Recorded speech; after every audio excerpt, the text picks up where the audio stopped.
Good afternoon, everybody. My name is Councillor Liz Clements, and I'm happy to welcome everybody to this meeting of the Sustainability and Transport Overview and Scrutiny Committee. We're meeting today to consider a call-in that's been submitted by Councillor Cathy Huxtable and Councillor Mary Jenkins. So just moving to the formal agenda, my first duty is to advise you that this meeting is being webcast live and for subsequent broadcast by the Council's YouTube channel, and if there's any members of the press or public present, can take photographs, except there's any confidential or exempt items. I can't see those of the public, and I don't think we have any confidential items today, but that's just a form's sake. Bassine, can you advise, have we received any apologies? No apologies then, okay. And then, do any members of the committee have any interest that they want to declare covering the matters to be discussed at this meeting? I know we have a number of standing declarations of interest, but are there any that pertain to this meeting today?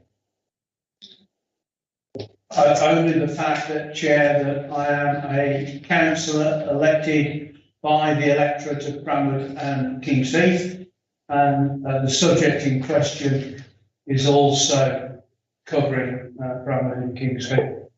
I have checked with the city solicitor, and he says I haven't got a pecuniary interest.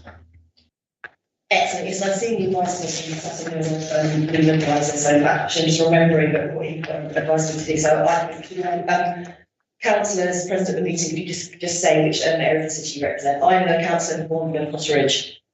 I'm councillor for Henderford. Actually, if you just introduce yourselves for the sake of anybody who's watching online, that's unlikely, but there may be some hardcore local government fans are out there. So. Hendrina Quinn, the councillor for Henderford. Julie Johnson-White, current councillor for Wheeling Selly. It's Marion Jenkins, councillor for Mere Greenwood. Councillor Timothy Huxtable, Paul Green Southwold. Councillor Applicant, Leasehold. And of course, we've got Councillor Ian Ward, leader of Birmingham City Council here, who'll be responding to the calling, with a team of officers led by Phil Edwards. And elected for Charlotte And elected for Charlotte Edward, yes, how did I forget? Thank you, Ian. And thanks everybody for attending today. Obviously, we have a perfection debate on because I know we're all busy, but I'd like to particularly thank the members who've come out of work to attend today and other commitments that they already had before we knew about the calling. So we'll try and keep it relatively streamlined. Okay, so let's move on to the main body of the meeting, which is the call-in the Active Travel Fund, Tranche 2, Package 2, King's Heath Places for People Strategy Report. That was an executive decision report that was presented to Councillor Wazim Zafar. Councillor Zafar is on maternity leave, so I think this is an opportunity for us to congratulate him on the birth of his son, and his wife on the birth of his son. I hope they're doing well. I gather that Mother and Baby are doing well. So Councillor Zafar has been ably represented by Councillor Ward today. Okay, so I'm going to hand over to the two councillors who submitted the request for call-in, and that's Councillor Marion Jenkins and Councillor Timothy Huxtable. So over to you. And if you could try and keep it to 20 minutes between you, I think, just in view of the time constraints that a number of people are under. Thank you very much. Thank you, Chair. We believe that this call-in should be allowed on 3 grounds. Firstly, we contend that the executive appears to have failed to consult relevant stakeholders or other interested persons before arriving at this decision. Now, this low-traffic neighbourhood was originally introduced without a consultation and the powers that were introduced by the government in connection with COVID, which were there to encourage local authorities to create more open space. There was nothing in these powers that specifically said low-traffic neighbourhoods had to be created, but they were created arising out of this legislation, and therefore no consultation took place at the time. Now, subsequent to that, a consultation has taken place, but the consultation produced results which said that, this is the council's formal consultation, that 56% of the people were against and 36% were for. Now, you may say in response to that, it's a consultation and not a referendum, but given a fairly clear vote by the residents and the people who responded that they're against it, you wonder at what level of response in a consultation would you actually accept that the policy itself is not wanted? If 56 against 36 for is not sufficient to persuade you of that, what would 90 against and 10 for, 100 against and 0 for? And if you have a clear result in the consultation that people are against the policy, and you simply dismiss it on the grounds it's not a referendum, then one has to ask, what is the point of a consultation? The second basis for the call-in is that the executive appears to have overlooked some relevant consideration in arriving at its decision. Although a low traffic neighbourhood may well have the effect of reducing traffic in the area in which it's imposed, the executive has failed to account that what it then does is create a high traffic neighbourhood in the peripheral areas, moving cars, pollution, and all the things associated with it to disproportionately impact those people that would otherwise not have experienced it had it not been for the fact that the vehicles were displaced. We also don't think that the executive has gone far enough to take into account the equalities impact. When you make it difficult for people who rely upon their cars to get to their homes, and it may be people with blue badges, but it may be people who don't perhaps quite qualify for blue badges, but still require their cars to be able to access areas and houses for different reasons. We don't think you've gone to sufficient lengths to take account of the difficulties that those people will now experience as a result of the low traffic neighbourhood. And the third basis for the call-in is that the decision has already generated particular controversy amongst those likely to be affected by it, or in the opinion of this Overview and Scrutiny Committee, is likely to do so.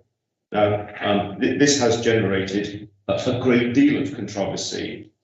In fact, so much so that it seems everybody, apart from the administration, is opposed to the proposal. I find myself in the unusual position of being in agreement with the Workers' Party.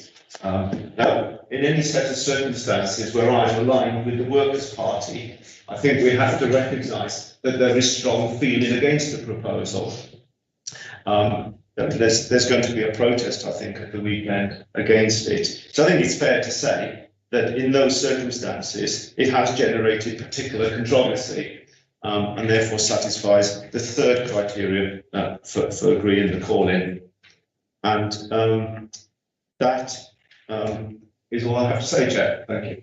Chair, I don't wish to interrupt proceedings, but it would certainly help me in my understanding of this if Councillor Mary Jenkins could just indicate which decision in the recommendations he believes we're taking through this report that fulfills the criteria just outlined, because I'm struggling to see where the decision is. Okay, if you could do, yes, thank you, Councillor Ward.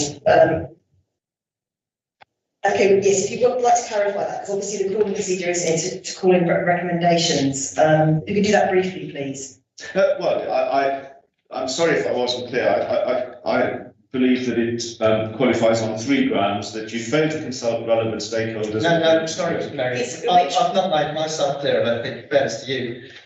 The recommendations in paragraph 2 are endorsed notes. So I'm struggling where there's a decision in this report you're wanting to call in. Well, the decision to implement the low traffic neighbourhood, I suppose. That's not in this report. The Cabinet did take that decision. Yes, on a previous report, not this one. So I'm just seeking some clarity on what decision you're seeking to call in. Because at the moment, this report, as far as I'm concerned, having read it, does not take a decision to implement the low traffic neighbourhood, nor does it make a decision to extend the low traffic neighbourhood. In fact, if it helps you, get the right paragraph here. One of the paragraphs in the recommendation refers to a subsequent cabinet report where a decision will be made. Maybe it's that subsequent report that you'd like to call in. Well, I did wonder that myself, actually, just refreshing my memory of the report this morning, because this is all, really updating the cabinet member about, the full business case and the cabinet report that will have to be taken on that. So maybe it's very opportune as it is here. Can you give us any guidance, please? Well, shall I just add before you? And I would like to. It is the decision to endorse the strategy that is being called in. 2-1.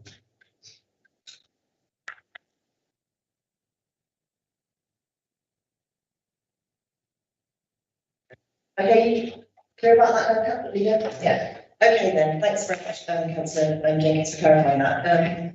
Councillor Huxtable then, if you'd like to speak, yes, in support of the call in, sort of the second. Right, I think Councillor Jenkins has actually covered the key elements of the reason we believe the endorsement of the strategy outline in section 4 should be called in.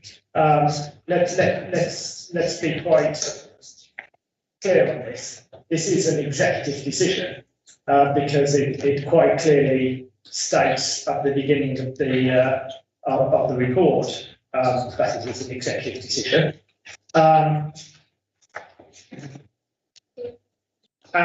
if it wasn't eligible for calling, it wouldn't tick the box, is this decision eligible for calling, which it does do right at the beginning of the report.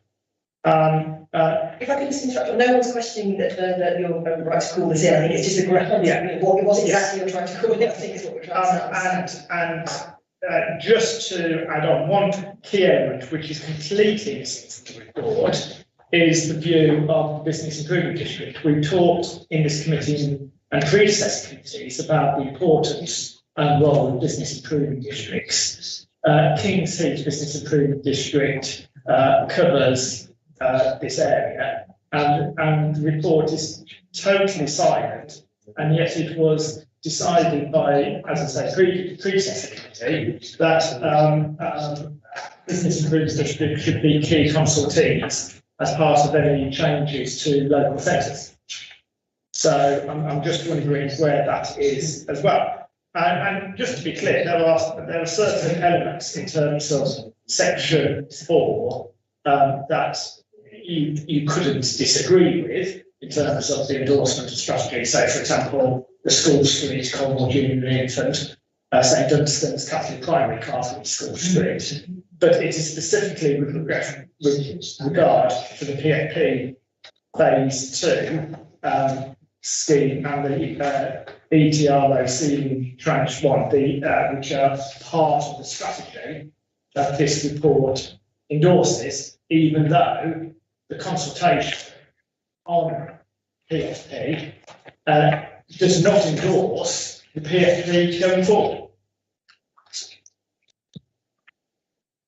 Okay, thank you very much. So, as far as I understand it, what we should both wish to call in is the recommendation at 2.1 of the report that's been appended to the papers. Is that correct? Correct. Yeah, okay. Okay, so you've finished your comments. Thanks for being brief. I'm going to ask now Councillor Ward to make a response from the executive and bring in the team as required.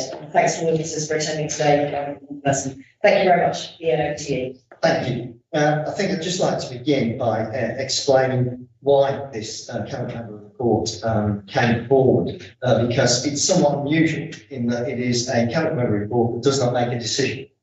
The reason this report was drafted was in response to criticism out in Kings Heath that the executive was not listening to what was being fed back through the consultation exercise and was not acting on that information that was coming back from the community in Kings Heath. So you'll see in this report, it does make reference to the decisions that are going to be taken around 20-mile-an-hour zone and car-free school streets, which were directly fed back to the executive from the consultation exercise. So the purpose of this report was to give some visibility to the fact that the executive were listening to comments coming out of Kings Heath in this particular location and responding to those comments. That's the reason the report was tailored to give visibility to that.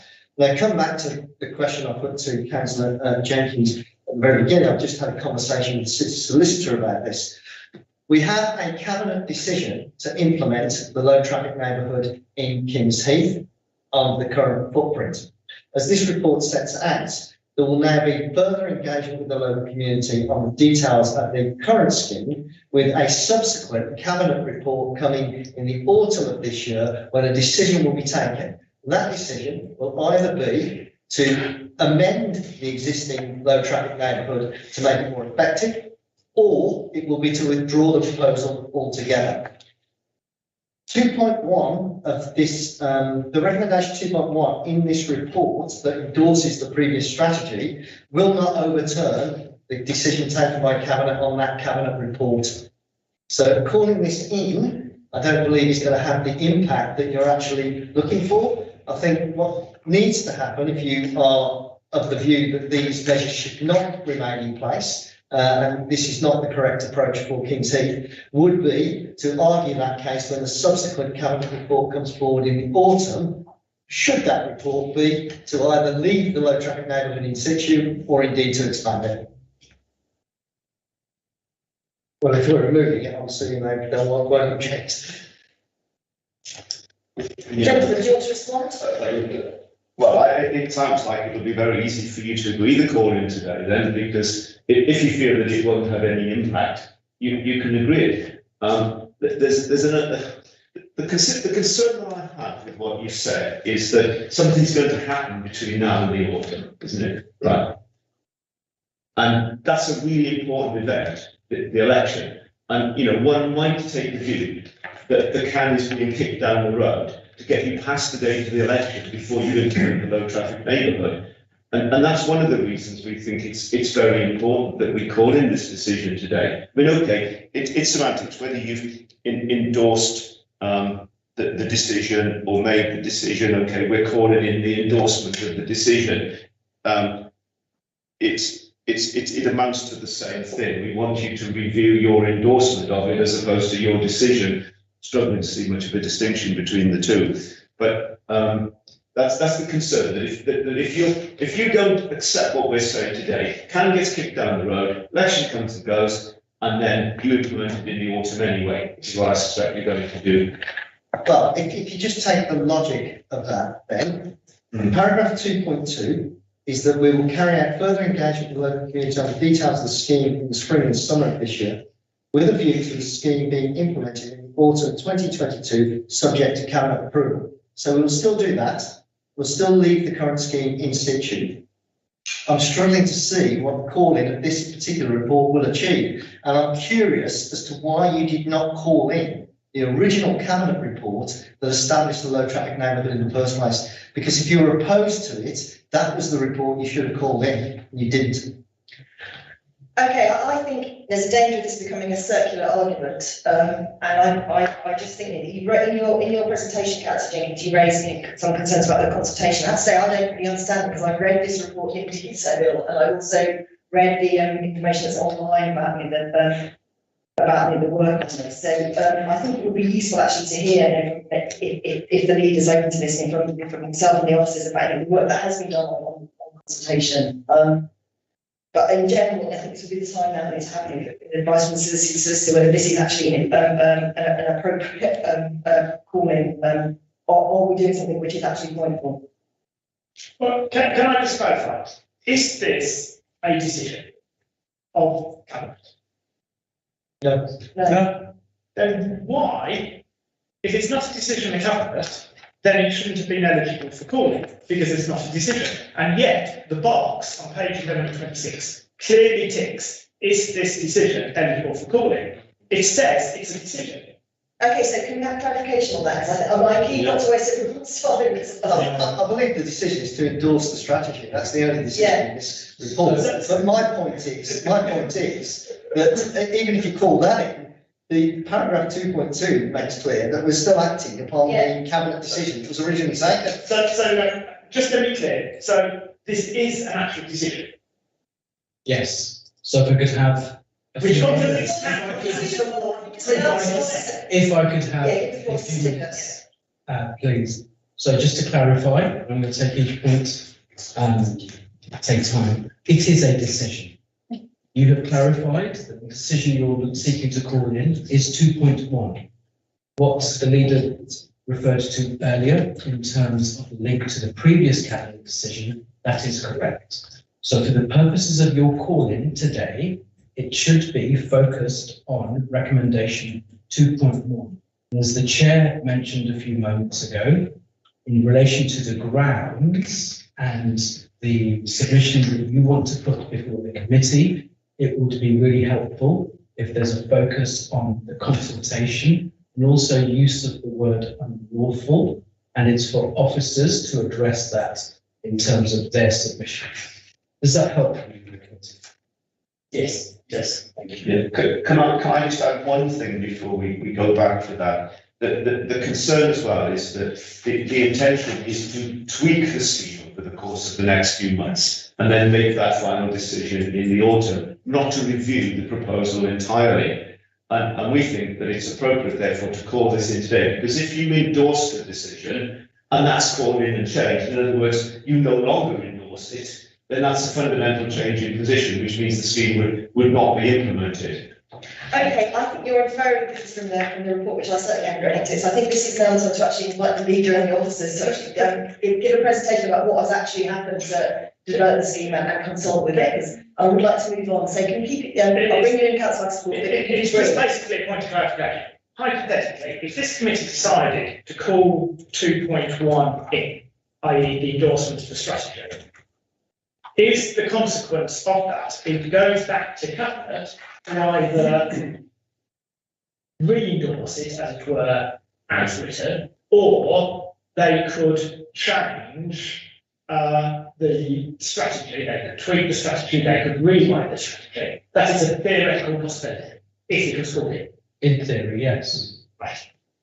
Okay, I'll Okay, let's proceed then. I'll allow the officers to talk about the extensive amount of consultation that's taken place on the scheme. Because the one thing I do agree with Councillor Jenkins about is this is a controversial proposal and it has generated controversy within the local community. I think to deny that would be to deny that the earth is round.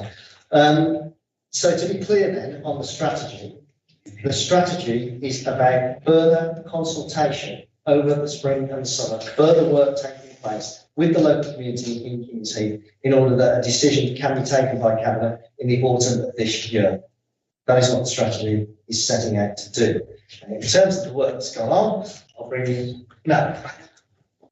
So I'll try to focus just on the consultation, but probably we'll have to revisit a little bit of the tale as we go. So obviously in the early days of the pandemic, the government issued various sets of guidance and provided funding for local authorities to make changes to highway infrastructure to create more public space, more outside spaces and more active travel opportunities for communities. And this was something that we actually did see in the early days of the pandemic quite a significant demand for.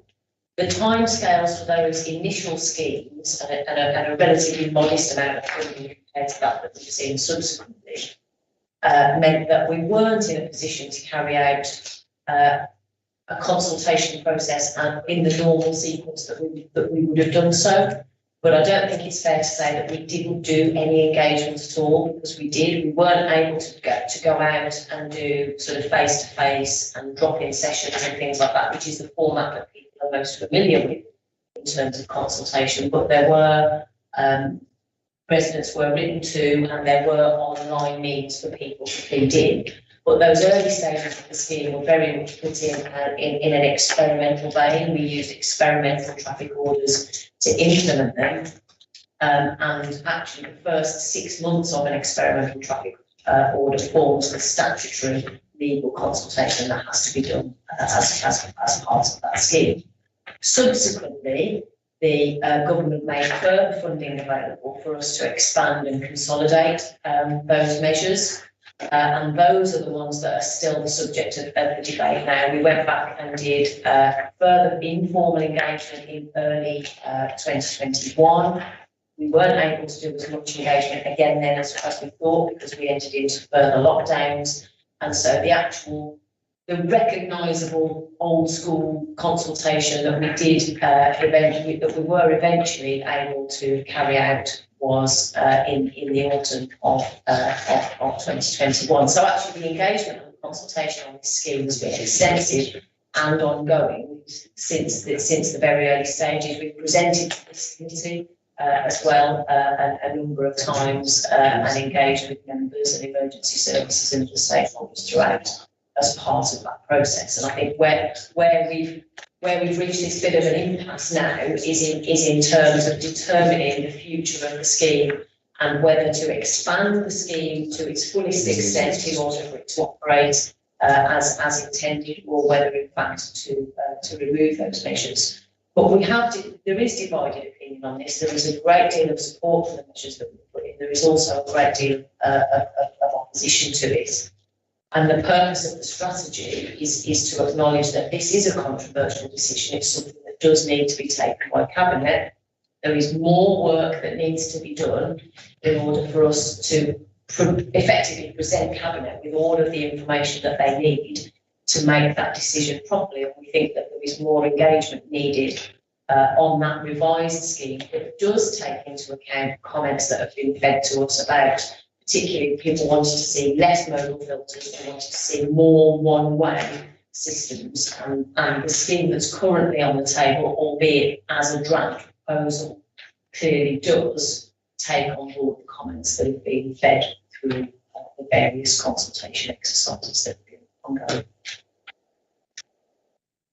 Thanks very much, Mel. Okay, so at this point, I'm going to invite members of the committee to put any questions, clarificatory questions to Mel following what she told us about consultation. I think just for me, I think it's worth remembering when this work started, we were in lockdown. So a lot of the standard things that would have been done at IC weren't done because of the constraint on actually physically meeting in person. Councillor Legge's indicated. Chair, the truth be known, those making or those who have made the calling have really missed the train, and they're waving their fists at it. They should have stopped. Okay, so can I ask you to just, have you got a question that's seeking clarification from Mel in terms of what she just explained about the consultation? I think we're going to debate it later, have more of a debate about it later on. So we've got that, just because we've had so many of these meetings or calling meetings in the committee, I asked the officers to append the procedural notes. I'm now following that to the letter. So as we've got the team of officers that have worked, they've got us on this project. I think we should take the opportunity to ask them again, and I'll invite the two colleagues who put the call in as well, if they want to ask any questions. So I'm aware of your particular overview because you are the local member. So if there's anything that you want to ask, please go ahead. No, I mean, Mr. Edwards and Mel have done a brilliant job in terms of making themselves available to residents. And because of the size of the area in question, Chair, I will say that residents have had an opportunity. Residents like what's happening in their road, but don't like what's happening in the next road. And that is why the results have come out as are. But if we were to have done and measured what is actually taking road by road, it would have been a completely different result at all. The outcome would have been completely different. But as the leader has already said, in 2.2, ongoing consultation is to be made available. I'm not seeing anyone indicating the vote. If I could just ask the officers just for a question. Just a brief question from me, because I noticed here that as a result of the consultation, you've actually got me some measures that you weren't planning to put in, like the 20-mile-an-hour zone, one-way streets, and I'm partly asking that from my own sort of more parochial position as a councillor in a different ward, because I know that my own residents would actually really like that combination of filters, one-way streets, 20-mile-an-hour zones. And I just wanted to ask you, do you see that as now being sort of typical of the sort of approach that's going to be adopted in neighbourhoods? Because obviously this low traffic approach is at the heart of the Birmingham Council plan that's been agreed by the council. I'd like to see that being at the heart, being at the heart of the role in other areas. Is it specific to King's Heath, or would it be a wider thing? I think we do need to be very focused on the needs of different local areas. And one thing that my team hears me say a lot is that it needs to be a problem-led approach. It's not a programme of solutions looking somewhere to be implemented. So I think it would be a case of tailoring the scheme to the needs of the local areas. But something that we see across the whole city, feedback that we get constantly from people is that there is too much traffic and it drives too fast and it dominates our residential areas. We know that there are 250,000 car journeys made every day in the city that are less than 1 mile in length.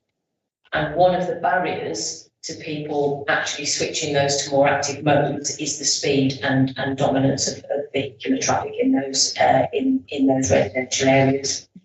And so across the city, if we are to see the mode shift that we've set out that we want to see in line with the decarbonisation agenda in order to make the transport network more fit for purpose and more inclusive for all our citizens, then these are the kind of issues that we need to address in order to tackle journeys to school and the first and last mile of a lot of trips to further destinations. One of the key principles in the recently adopted Birmingham Transport Plan is about promoting active travel in local neighbourhoods. And so low traffic neighbourhoods, whether they be modal filter based or one-way system based, and traffic calming and 20 mile an hour speed limits are key components in our toolkit in order to address those issues. And can you just confirm that some of those elements have been brought in as a result of the feedback that was specifically given by members on the board? Perhaps you could say something about the genesis of that member engagement board, which also included the MPs to effective boards. So clearly the elected members are a sort of a key conduit into the views of the community, and I think at the point where it became clear that this was controversial, that there were divided views, but there was also some element of traffic displacement, albeit some of that may have been down to the low traffic neighbourhood. There were a lot of other highway works in the area at the time as well, which would have also been having an impact. But the member board involving the MPs as well was really brought together to give that oversight, not just of the wards that would directly benefit from the low traffic neighbourhood, but also the surrounding wards as well, so that we were really looking at this over as wide an area as possible and taking those views into account. Thanks very much, Mel. Councillor Huxtable, over to you. Well, Questions for clarification? yes, questions for clarification. I've been told constantly by constituency engineers that making a road one way actually increases traffic speed. And that all the surveys that have been shown from when you make a two-way road to a one-way road increases traffic speed. Is what I've been told wrong? Because you talked about slowing traffic down, and yet we're also talking about one-way streets. And the reason I was told one-way streets increase traffic speed is that you don't believe there's any oncoming traffic to conflict with you. So, you turn into the one-way system, and driving behaviour as it is, you put your foot down. And I've been constantly told this. So there seems to be a paradox. We're talking about the need to slow traffic down, agree. But we're also talking about one-way streets, which seems to have, or what I've been told by highways officers, actually increases traffic speed. Which is it? It depends on the situation. If it's a long straight road and you just make it one way and you don't take any of the things into account, then that may see an increase in traffic speeds. But the point about the one-way streets that are being implemented as part of the low traffic neighbourhood is to make the route relatively less attractive, so it's a more circuitous route, so you can still get in but it's not as direct, so that would reduce the, would potentially reduce the volume of traffic using that route. But that is why the 20 mile an hour proposals have been included in this strategy as well, because if we are making more one-way streets and therefore there is the potential, depending on the nature and the design of the street, for increased vehicle speeds, albeit in the context of reduced volumes, then the 20 mile an hour limit is the first thing in our toolbox that we can use to address that. So we're building in mitigations from the get-go. And there's no reason as well why beyond that, where on certain key roads, and I think we've already talked about this, on the boundary roads, we could actually consider whether some form of physical traffic calming was also appropriate as well, whether that's cushions or chicanes or whatever it might be. Remains to be seen. But one-way streets can, for the reasons you've described, increase traffic speeds, but don't necessarily always have to do so, and that's why we're already thinking about how to mitigate those potential impacts as well. Thanks, Mel. I can see that Councillor Jenkins has indicated, and also Councillor Neddy again. So, Councillor Neddy. It's to do with one way. I mean, down Drayton Road, your predecessor in transportation, Len, gave an experimental traffic regulation order for a one-way street down Drayton Road. Everyone, it goes right outside St Dunstan's Roman Catholic School. The experimental finished because it only has a set life.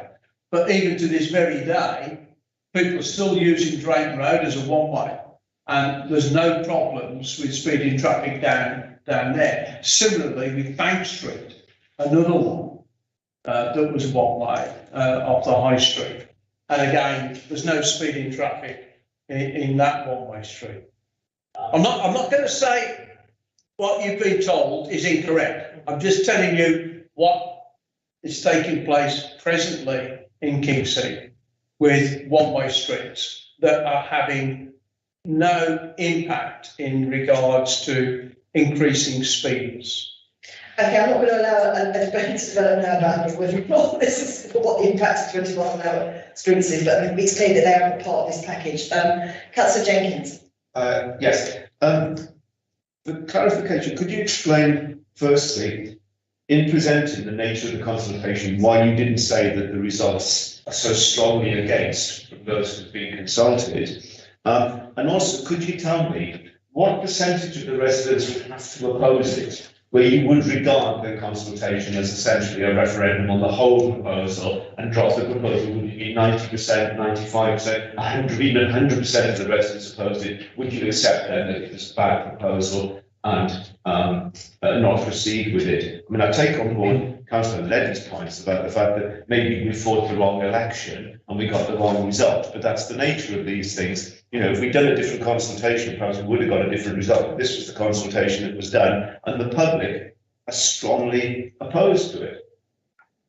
So I didn't make reference to the results of the consultation because I think they're widely understood in this room, and I didn't think that would add any further value to the debate in reiterating that. I think we've always been quite clear that consultation is not a referendum. It's not a sort of it's not a one vote per person or per adult or per household situation. There are a number of people that may well have responded multiple times, but kind of been counted. So I think in order to treat it that way, you would actually have to carry out the consultation in a much more robust and structured way than you ever would for this sort of thing. But it's not about votes for and against. It's actually about, we're more interested in the why, in if you don't like it, what don't you like, and how can we change that, and how can we evolve it. But the fact remains is that we're facing a crisis here. We've got a climate emergency. We've got a transport system that is not fit for purpose. A city that's massively over reliant on private cars. Change is uncomfortable. And You're right about the city being reliant on Can you cars. allow us to finish? Everybody that works in a car factory in Birmingham is reliant on cars for their living, and I hope they're listening to these comments. We are heavily reliant on cars, it's how we make our living in this city. Councillor Jenkins, can I ask you to just allow the officers to finish? Let's not interrupt, because as I say, we're short of time. I think just some basic courtesy, please. Sorry, No, sir. can you finish? we are embarking on new types of schemes. This is the first time that we've done a scheme of this type in the city. There were an awful lot of lessons to learn, as I think I would have explained earlier. There's not going to be a one-size-fits-all approach, and the consultation is about understanding people's issues with it, and what we can do, even if not everybody will always be entirely happy with everything that we've done, and we can make it as sort of palatable and as acceptable to people as possible. We are asking people to fundamentally change the way that they travel around the city, but we're having to do it in very small incremental steps. Thanks, Phil. I think it's very important to set out the context there of our commitments that we've made under the Reach Zero action plan, and as well as the Birmingham Transport Plan. I'm going to bring in Councillor Chowdhury now, because you haven't answered anything. Yes, sir. Just remember, it's points of clarification at the moment. Yeah, yes, just a few quick questions. When you done original consultation, there was 56% against and 38% in favor, is that right? No, there were 34% responded to a positive or mostly positive, whilst 56% were negative or mostly negative. Yeah, that's sort of set out in paragraph 5.2 of the report, Councillor Chowdhury. Sorry, okay, so, and you just mentioned that you had original, after that you had a consultation where it was lockdown. You asked the feedback from the residents. So what percentage of feedback is? So when we've done engagement, what we have done as officers is look at people's comments that were made and categorise those broadly as positive or negative. But that's not presented as people for and against in the same way. It's only the October consultation that we did where we directly asked the question, do you support or not this project? So I think really those are the only figures that you can quote directly as saying that people be Have you got figures? for and against. So the formal consultation, which ran from the 4th of October until the 5th of November, asked people, how do you feel about Kings Heath and Moseley being part of the Places for People project? 34% were positive or mostly positive, and 56% were negative or mostly negative. When we asked people about which option they wanted, 60% selected neither, as like which do you prefer, but there's no distinction actually between neither or either, so that could be interpreted that people are equally happy or they want neither. Sorry, can I just want to clarify? So basically, if 60% people are saying neither, so why don't you ask that question? Why don't you ask clear question whether they want this project or not? Wouldn't that be better? Because the people even they go dark. I think we asked the question in the way that we felt was best at the time, and I think there was some local interpretation of the way that question could be responded to that actually meant in reality it ended up meaning something that was unintended. But that is a further lesson that can be taken. Okay, so where we're going to take this lesson and where do we stand now? So what is the situation now? What is the situation? Why don't you? I don't represent that group, but I have so many complaints from Kingsley residents, even media came to me. But I told them at the moment, it's not nothing to do with me, but it's not my board. I think we're going to get, we've all got anecdotes about me. For example, did quite a lot of canvassing in all these awards, but I think we need to stick to what we're actually calling the recommendation and what's in the report. So I think Mel's explained what the approach to sort of consultation and engagement is. So just in view of the time, I'll just ask if there are any further final questions for clarification. I did ask a question earlier, which I don't believe have an answer to. And we talked about residents a lot, and obviously The question about the big, business improvement. yeah. The BID's official position at the moment is neutral. And we have a regular meeting with them. My team meets with them once a month to discuss a number of things, including the ongoing evolution of the Places for People programme, and that will continue.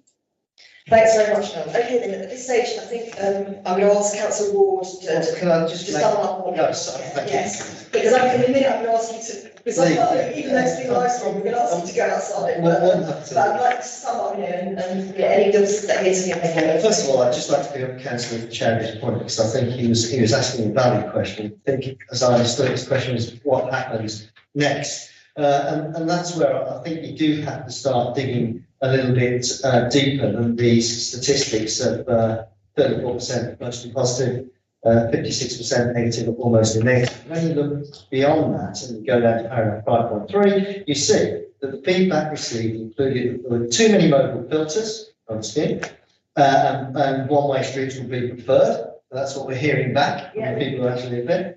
Respondents also found that the green cell was too large, and the cells needed several points of access to spread the traffic impact and to make incidents on the network easier to manage. The recommended option responds to these comments. So I'll come back to what I said at the very beginning. The purpose of this report was really to demonstrate to the local community that we were listening to them and taking on board the comments that they were making. What's now required is the further work and engagement with that community. It's proposed in this report through the summer in order that Cabinet can make a decision on this scheme, one way or the other, next autumn. But I come back now then to sum up the position on the recommendation that's called in 2.1, which is to endorse the strategy outlined in section 4 of the report. If you return to section 4 of the report, you'll see there are a number of elements to this. One is the 20 mile an hour zone implemented across the scheme area, including the boundary roads. Further engagement with local residents on the details of the scheme, such as the direct locations of modal filters and the form of the traffic calming on Billesley Lane, to be carried out over the summer. So what you're calling in, because we shouldn't do that. Further to the above, we'll also implement the Kings Heath Local Centre Scheme, which revises the parking and loading arrangements on the High Street to help ensure traffic runs more smoothly. I'm saying we shouldn't do that. On the 25th of April, we will implement the car-free school streets in support of Colmore Junior Infant School on Colmore Road and Dunstan's Catholic Primary School on Drayton Road. That has been the subject of a separate consultation. People want to see this implemented. That is the strategy we're endorsing. And we'll also implement a safety scheme on Billesley Lane funded by, from LRB, and a range of measures identified in the Kings Heath area-wide study. We are endorsing that, which the people of this location wish to see happen. So if you call this in, you're really asking us to override the feedback we have received from the community in Kings Heath as a result of the consultations being carried out. Thank you. Thanks very much, Councillor Ward. Okay, so I'm going to ask that Councillor Ward needs the team to leave. While we deliberate as a committee member about whether we want to, committee members about whether we want to call into report. So what we've done in the past of these meetings is really just go around and just share with each other about how we do this and when I need to call it in. So I suggest we do that. Perhaps I'll start with Councillor Ledding, if you want to explain what I did. I'll be honest, Chair, I think this is political opportunities have gone mad. And as I was saying earlier, that those who have submitted the call-in papers missed the train in October 2020 and are waving madly their fists at everyone that's on board the train out of frustration more than anything. And, you know, we are in doing both the LTN and that experimental traffic regulation order, along with the Places for People, simply carrying out endorsement of what the Secretary of State, Grant Shapps, is very keen and in fact is an advocate of, in regards to neighbourhoods and to encourage people to use their cars a lot less for short journeys. If I can, Chair, I don't know about anyone else in this room, but for 38 years, I was an employee of the then largest car component manufacturer in Birmingham, where we had 175,000 employees. And I'm still a pensioner of that company. So I do have an interest in both car manufacturing and the welfare of those still in the car industry. But I don't see any reasons to call this paper in.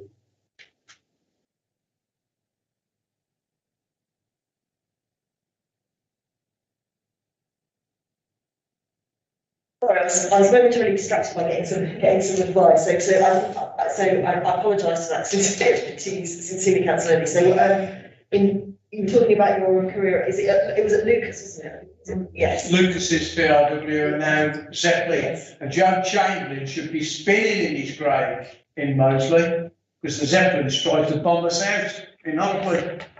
No, but you're embodying that engineering tradition, heritage that we've all got, which is now being donated towards cleaner technologies. But just in terms of where you are on the report, are you in favour or against calling this report in? I'm not supporting the calling. Yes, you're against the calling. Okay, Councillor Johnson-White. I'm not supporting the calling. I think, as been pointed out, this isn't quite a decision as such, is it? It's about a recommendation, or we have to call it a decision. I think the recommendation, the decision has been well founded, and we've had it all explained, and so I'm not supporting it. Councillor Quinnan. Thanks, Julie. On the basis of what the leader has also explained, I'm not supporting the calling. Thank you very much, and thank you for being very concise. So just to say, the advice that I got was being given, and I welcome it, was from rather legal officer saying that I could, if I wanted to ask Councillor Jenkins to leave the room, but I'm happy for him to be in the room, because I think in the sake of transparency, for you to see the proceedings of this committee, it's fine for me to be. I think we've had a very professional and perfectly good tempered discussion so far, so I don't think there's any problem. Okay, Councillor Huxtable. Thank you very much. I do have to respond to some of Councillor Levy's comments, as he knew. Grant Shapps was very clear in terms of phase 2 funding that it had to have public support. He said he understood with phase 1 it was emergency active travel funding. It actually makes that point clear in the report. But the emergency was struck in terms of phase 2, and he's been on the record quite clearly to say if local authorities can't demonstrate that proper consultation was done and have the support of local residents as part of the consultation, he might remove the funding. He was quite clear on that element of it. Possibly because he's been done over in his own constituency from what I understand. But putting that to one side, and the second point is that I made it very clear that there are many in 4.6 of the table that we can be very supportive of collectively, like the Cartwright School Streets. I made that very clear right on the outset. But it's no good in terms of 4.6 putting all the elements of the strategy together and say you can either accept all of them or none of them. And we're asking not, for example, for the Cartwright School Streets, for Colmore Junior and St Dunstan's, not to go forward. What we're saying is we want a revised strategy that this report seeks to endorse to take out the controversial elements, which the leader agreed were controversial, given quite clear consultation on 2 separate occasions, both the informal consultation and the formal consultation, both of which local residents were clear they were not generally supportive of. Figures of 45% and 56% opposed. So this is why I would support the calling, so that it goes back to Cabinet for them to revise the strategy, so keep the good elements, like the Cartby School Streets, and the Bilsley Lane Safety Scheme, Clarence Road, Glen Road safety measures, but to remove the most controversial element of it, and to remove the element that quite clearly does not have public support on, which is why I would support the call. Thanks very much, Councillor Astor. I do that. And Sorry. we're not going to debate now, because I'm just going to move on to Councillor Zaid Chowdhury to tell us where he is. Right, thank you, Chair. As an elected member, I think we all been elected by residents. And I believe if residents are against this scheme, and I'm in favor of voting, but further consultation, and as Tim mentioned, if some of the elements can be removed, which are controversial, and also, residents' concerns are not being listened, and if we could go back and review it, and then, probably move somewhere, but at the present moment, I'm in favor of voting. Thanks very much, and thanks also for being concise. Then just finally, for me as the final member of the committee present today, I've listened carefully. I've also read the report carefully, and I've read the public information that is available on the website, which is actually, a lot of it is included in the report. And I feel that really what the report shows us is that there's been a lot of consultation, and there, quite a lot of different views shared through the consultation, and actually the officers have taken a lot of time and effort to modify the plans to respond to that consultation, and also through the establishment of the member board, and there's been an extra channel for residents' views to be conveyed by councillors and MPs. As a result of that, some new elements have been brought into the scheme for these three wards: the 20-mile-an-hour zone, the school streets, the one-way streets, the traffic calming scheme, and I suppose just from a selfish point of view, I look at all of that and I think actually people in my area would love something like this as well. And I do think, just in focusing back on what we're considering at the moment, I think that I feel in the report and what we've been explained to today by the leader and his officers shows that actually the response to the consultation feedback has been careful and considered. So I'm afraid I was a bit disappointed to see in the grounds for calling, and one of the reasons that the results have not been conscientiously taken into account. And I would like to say that I feel that even though perhaps some members are not fans of some of the active travel and low traffic approaches that are being developed on the basis of the Birmingham Transport Plan, to imply that the officers aren't conscientious, I think is really quite regrettable, because I think we've seen a team of officers in highways who've been working flat out. They always work very hard, but they've been working flat out throughout the pandemic. And I can say, as a member of this committee for 5 years, because I got on it in its previous form, I've always been very, very impressed with the professionalism and the dedication and the amount of sheer hard work that officers do in this specialism. So I think I've seen very good evidence that there has been a meaningful response to the consultation and major changes to the plan, and also the report setting out the intention to engage in another round of really important and detailed consultation over the spring and summer of 2022. So I don't see any reason to call this in. So I think we've gone around all the councillors who are members of the committee and present today. Is it 6 of us? Yeah. So we've got. If we could just vote then, yes. So those of us who want to call the report in, please indicate. And those against calling in.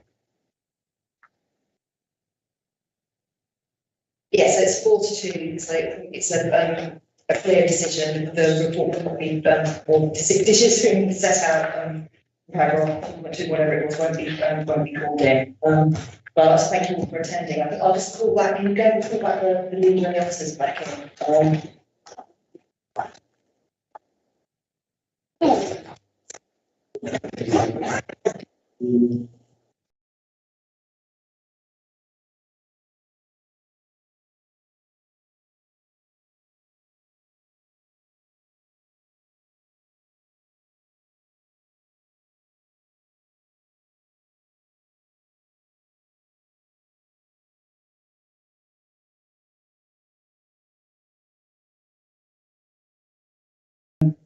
this report today. I'd like to thank everybody for attending, particularly aware of people like Julie who've had to come from a working day. So thank you very much, and thanks to everybody who's spent time to attend. I thought we had a friendly and professional discussion, and thank you very much. And I managed to get through it in an hour. So